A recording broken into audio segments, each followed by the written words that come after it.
Bom dia a todos. Bom dia. Hoje nós vamos falar, então, sobre a cura do cego de Betsaida em nós. Ela está no capítulo 8 de Marcos, 22 a 26. Diz assim: E Jesus chegou a Betsaida e trouxeram-lhe um cego. E rogaram a Jesus que tocasse no cego. E Jesus fez mais.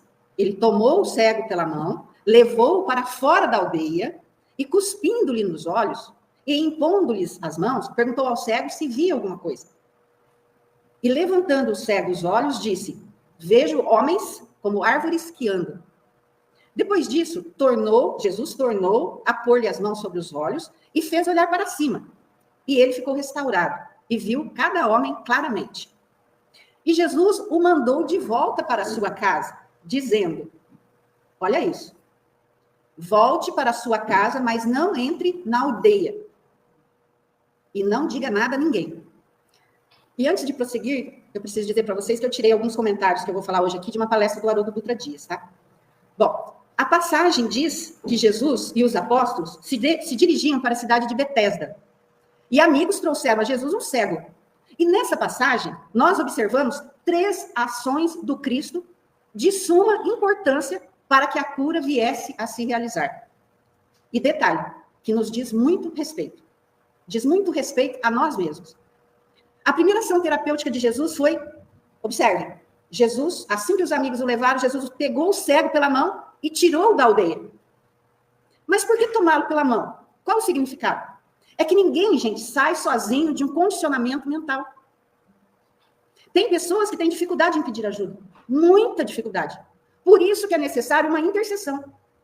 Vejam que os amigos o pegaram e levaram até Jesus. Jesus pegou ele pela mão. E essa ação de tirar da aldeia, analisada profundamente, nos faz entender que a aldeia quer dizer, momentaneamente, o mundinho particular, aquele mundinho interno que nós criamos. E ficamos como que dando cabeçadas dentro desse mundinho. Então, é a isso que se refere a aldeia. E nós vamos ver mais sobre isso. E essa constatação nos leva, gente, à seguinte pergunta. Jesus, que tipo de cegueira é esta que está adoecendo o cego de Betsaida? Jesus, que tipo de cegueira que pode estar nos adoecendo? Observe, então, que o tipo de tratamento que Jesus usou para com o cego demonstra o mal que o acometia. E qual é o mal que acometia esse cego? Medo de relacionar-se. Porque, amigos, existem vários tipos de cegueiras. E como sabemos que o mal do cego é o medo de relacionar-se? Lendo essa passagem. É que Jesus o afasta momentaneamente daqueles que o perturbam.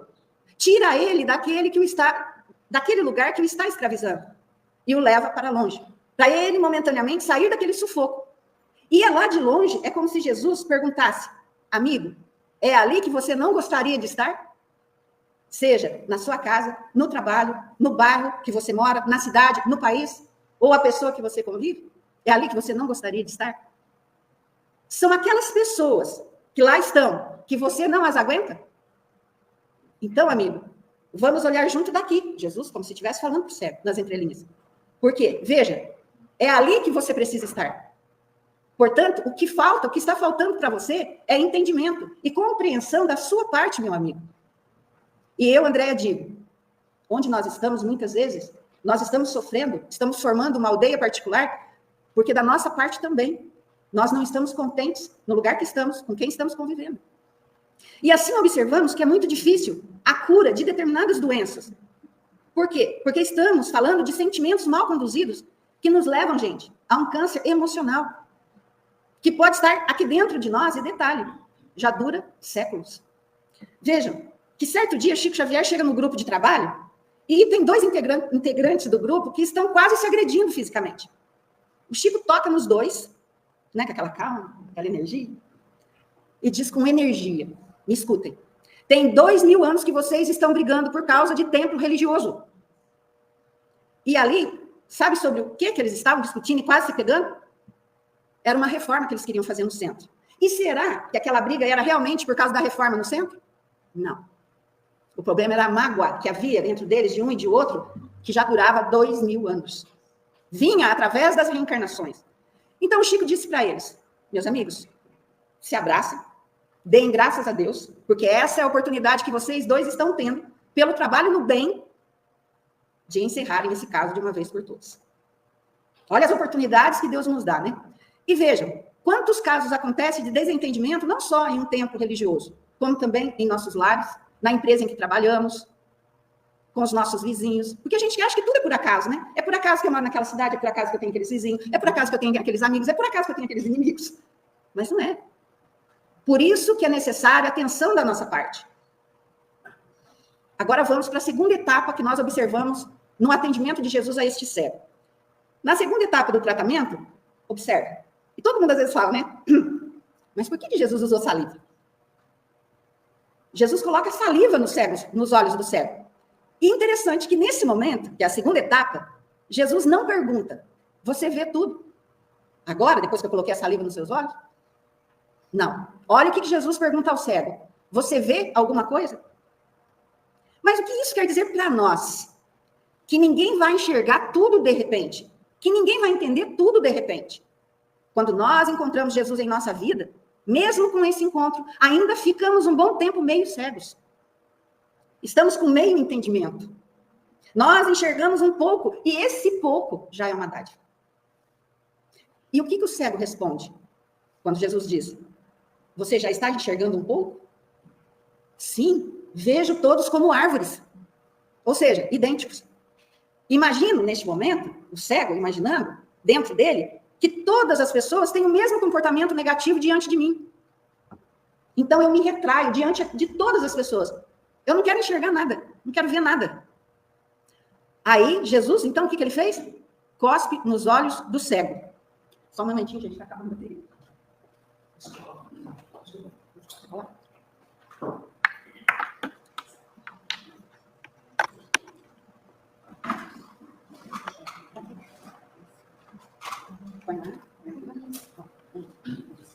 Então, Jesus cospe nos olhos do cego. E aí todo mundo fica assim, né? Mas por que Jesus cuspiu lá? O que aconteceu? Porque olha só, qual que é a função da saliva no nosso organismo? Primeira coisa, é ajudar no processo de quebrar o alimento para fazer a digestão. Então, ao colocar a saliva nos olhos daquele cego, é como se Jesus estivesse dizendo assim, tem algumas coisas, meu amigo, na sua vida que você não está digerindo bem. Um ensinamento para todos nós. Sabe quando a gente tem uma ideia fixa sobre determinada pessoa? E você não quer conviver com ela? Mas você não tem saída? Porque muitas vezes essa pessoa mora na mesma casa que você, trabalha na mesma empresa que você, é seu vizinho, frequenta o mesmo templo religioso com você, enfim. Não tem como você sair dali. Mas você não está conseguindo digerir a presença dessa pessoa. E ali naquele momento, as mãos do Cristo agem naquela vida. Age nas nossas vidas quando nós pegamos esse ensinamento. E esse cego começa a enxergar um pouco. Um pouco por quê? Mas era Cristo que ali estava. E por que nesse momento o cego só enxerga um pouco? Onde Jesus estava querendo chegar? Porque Jesus sabe que ninguém enxerga tudo de uma vez. Jesus sabe disso. E é uma grande lição para todos nós. Para todos nós. Ele era cego. E depois de 2 intervenções, o que ele se tornou? Meio cego. Por isso é preciso, gente, nos dar um tempo. Para que haja entendimento das situações quando nós começamos a entender os ensinamentos do Cristo. Alguém aqui já presenciou um elevador que sai do primeiro andar e vai direto para o 4º andar? Não. Ele tem que passar pelo 2º e pelo 3º. Assim é conosco. Para que haja uma compreensão total, eu preciso, estou agora no 1º andar, vou para o 2º andar, vou para o 3º andar, e assim sucessivamente. Agora vamos à terceira etapa do tratamento.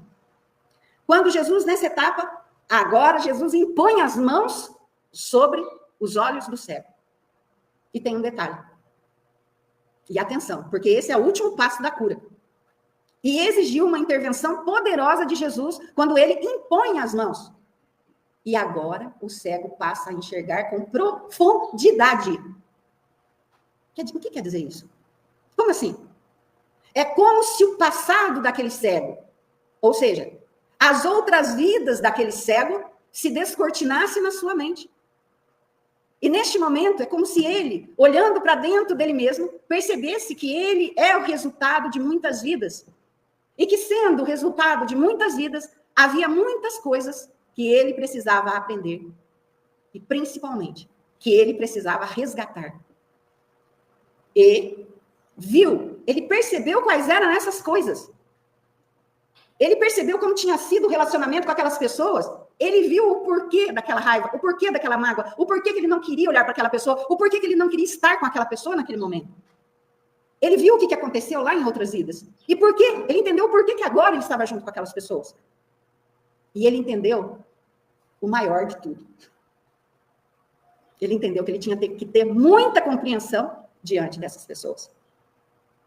Mas ele percebeu também que tinha muitas pessoas que tinham muita compreensão para com ele. Mesmo diante de tudo que ele tinha feito. As pessoas compreendiam a sua cegueira sem saber por quê. O ajudavam, o auxiliavam. E agora, olhando para fora de si mesmo, ele começou a compreender que aqueles que estavam à sua volta também estavam na mesma condição do convívio. Eu não suporto, ele também não me suporta, mas ele tem mais compreensão. Então, aqui nesse ponto, eu digo uma coisa, gente. Nós, todos nós, estamos aprendendo a arte da compreensão. Compreender, aprender. Portanto, é preciso lembrarmos sempre que cura é igual a compreensão. Nós olhamos para nós mesmos e olhar para as pessoas que estão à nossa volta e entendermos que existe um entrelaçamento entre nós, aqui do planeta, aqui neste ambiente. Não é por acaso que nós estamos aqui hoje. Não é por acaso que nós estamos nos nossos lares. Não é por acaso que nós estamos naquele trabalho. Não é por acaso que eu tenho aqueles vizinhos. Nós, do planeta Terra, estamos entrelaçados. Um entrelaçamento de milhares de séculos que visa o nosso aperfeiçoamento espiritual. Então, diante de tudo que nos acontece, é preciso que eu tenha um olhar de profundidade. Porque, gente, não é somente uma cura física que nos apresenta essa passagem do Evangelho de hoje. Não é simplesmente uma cura do olho que estava cego, mas sim do entendimento dos objetivos da vida daquele homem que estava cego. É preciso que nós tiremos a cegueira de onde nós estamos, para nós entendermos o porquê. E quantos de nós estamos cegos nesse exato momento? Cegos por falta de profundo entendimento dos objetivos da vida, do objetivo de evolução espiritual, que é a coluna dorsal do amor de Deus por nós. Então, se estamos olhando para os defeitos das pessoas, estamos perdendo tempo. Porque esses defeitos, eles irão desaparecer. Com a vivência, a gente vai aprendendo a não ser invejoso, a não ser egoísta, a não ser vaidoso. Então, tudo isso que traz o mal para dentro de mim vai desaparecer, esses defeitos de hoje. Através das desencarnações e encarnações, eles irão desaparecer com o meu aprendizado. E tem uma coisa linda que precisamos estar atentos. Que o tempo age em nós como uma esponja, ele vai sugando todas as imperfeições. E também vai sugando junto com as imperfeições que ainda moram dentro de nós, os problemas de toda a ordem que hoje nos aflige. Porque o tempo nos ajuda a quê? A compreender, a me compreender e compreender aqueles que estão à minha volta. E é uma questão de tempo. E isso, gente, é enxergar de longe. Eu saio um pouquinho, né? Peço a Deus que me ajude, a Jesus, eu saio um pouquinho do corpo. Me permito fazer uma viagem e olhar de longe aquilo que está acontecendo. Mas continuando, o cego dessa passagem não apenas enxergou longe, como ele chegou muito limpo do que estava acontecendo com ele. Enxergar muito límpido é a capacidade de entender, de discernir o momento dele mesmo e de todos que estão à sua volta. E, amigos, vamos combinar, né? Essa passagem fala diretamente para o nosso coração. Entender o momento de cada um. Mas é a pergunta que não quer calar. E agora, será que a cura desse cego está completa? Da parte do médico, das almas, Jesus, sim. Mas veja que toda pessoa que sai de um hospital costuma sair com uma listinha de remédios, costuma sair com uma dieta, que precisa ser seguida. Então, há uma parte que é o paciente, o médico fez a parte dele. Agora há uma parte que o paciente que precisa fazer. Mas qual era a parte do paciente, do cego? Jesus deu uma recomendação para ele, não deu? Vejam que Jesus não receitou nenhum colírio, nenhuma dieta orgânica. Mesmo que não tinha aquela colírio. Ele deu apenas uma recomendação. Volta para sua casa, mas não entra na aldeia. Nossa, agora a cabeça da gente dá um giro, né? 360 graus. Como assim que eu faço para voltar para minha casa e não entro na aldeia? Se a minha casa está dentro da aldeia. O que Cristo quis dizer com volta para sua casa, mas não entra na aldeia? Como assim? Isso é impossível. Como que você pode voltar para sua casa? Eu chego e falo assim, olha, Leonete, você vai voltar para sua casa, tá? Mas você não vai para Camará. Ué, aí que tá. Porém, aí que se encontra a passagem profunda nesse comentário. Que Jesus não está pedindo para o cego não voltar para a aldeia material onde se encontra a casa material dele, mas sim para ele não voltar à aldeia formada no seu pensamento em relação a todas aquelas pessoas que estão convivendo à sua volta. Para não voltar para aquelas ideias fixas. Para não voltar naquela ideia que eu tenho do meu marido, da minha esposa, do meu filho, do meu colega de trabalho, do meu chefe. Aí ele faz isso, do meu filho, do meu vizinho. Se preocupe com você, deixa o outro. Do ex-namorado, do genro, da nora. Não voltar para a aldeia, formada pela raiva, pelo rancor, pela reclamação constante de tudo e de todos. Vamos mudar isso? É isso que Jesus está pedindo para o cego, muda isso. Você já viu o porquê que eles estão fazendo parte da sua vida. E é isso que faz com que nós não enxerguemos nada além daquilo que nos incomoda nos outros. Deixa a pessoa viver a vida dela. Deixa ela fazer o que ela quer, do jeito que ela quer. Se ela tiver que dar uma cabeçada, deixa ela dar, porque é assim que ela vai aprender. Nós já fizemos de tudo e de tudo que nós podíamos. Ela continua dando cabeçada? Quem sabe? Você tem que deixar ela, para ela dar uma cabeçadona. Daí ela vai falar assim, nossa, eu preciso compreender, preciso entender. Olha o que as pessoas estão falando para mim. E agora? E nessa passagem tem mais uma complicaçãozinha. Às vezes a gente não presta atenção, né? A gente lê passa percebido. Jesus ainda disse para ele, vai, não conte nada a ninguém. Quantas vezes a gente ouve Jesus falando isso no Evangelho? E a gente não entende. Mas como, gente? O cego estava lá andando com a bengalinha, os amigos tendo que conduzir. Como assim? Todo mundo vai ver que o cego se curou. Mas o que Jesus, na profundidade do ensinamento, está querendo dizer? E veja que o cego não perguntou assim para ele, mas, Senhor, todo mundo vai perceber que eu estou enxergando. O cego disse isso para ele lá na passagem? Não. Sabe por quê? Porque ele entendeu que Cristo quis dizer que não era para ele comentar que viu vidas passadas. Que Jesus o fez enxergar o que ele fez a cada uma daquelas pessoas que o rodeavam.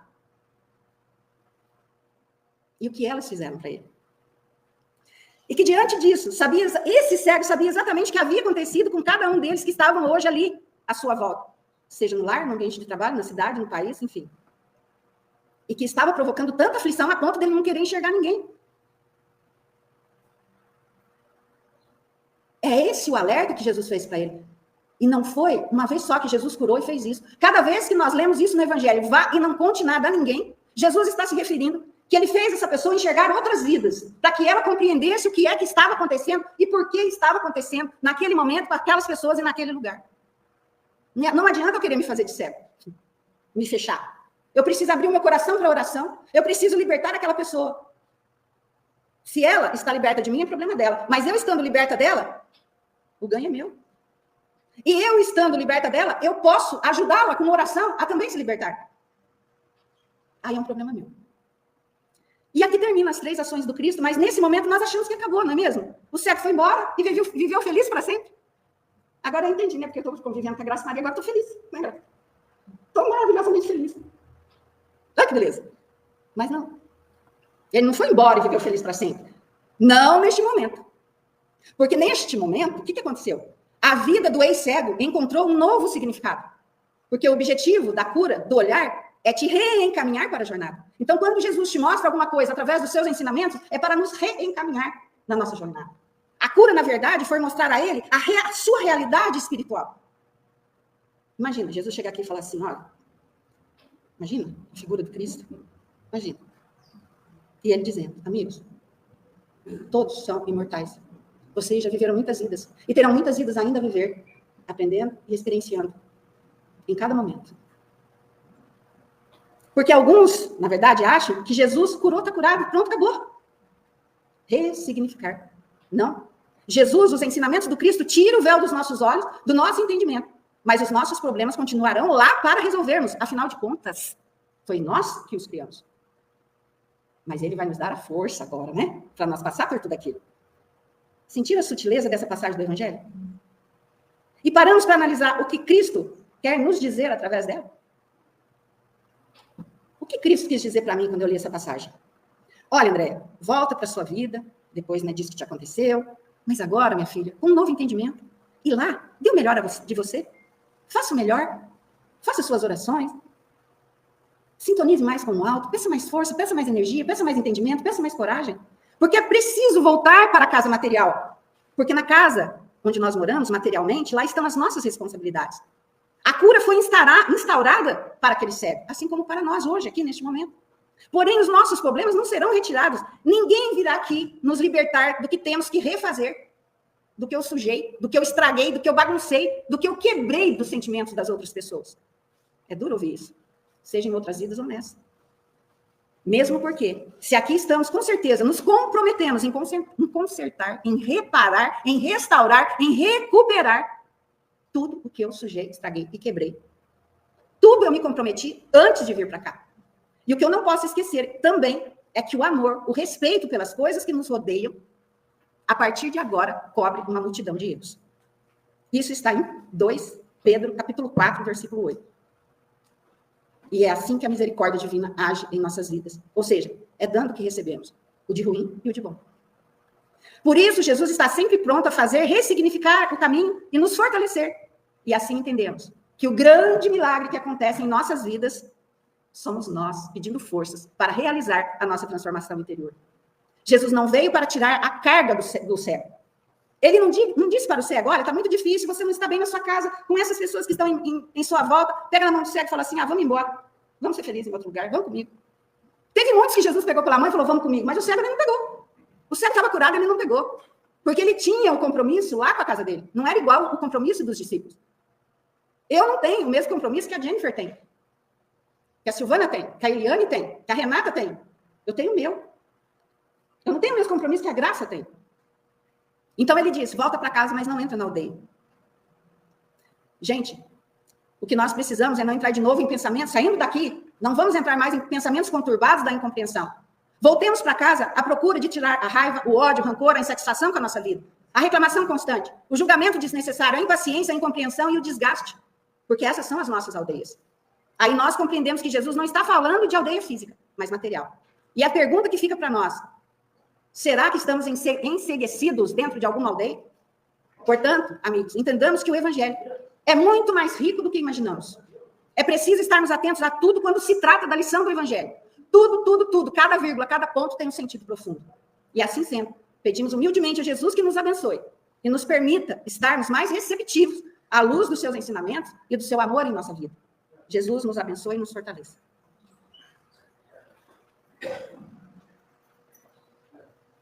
Como a gente pode perceber, o evangelho é o mesmo para todas as doutrinas cristãs, mas no espiritismo ele ganha em conteúdo e em entendimento. É como diz Paulo de Tarso, para a gente não ficar somente sobre a letra. Porque ainda muitos de nós só olhamos para o evangelho na letra. A gente lê aquilo ali e acha que está tudo certo. Não. Aí a doutrina espírita nos amplia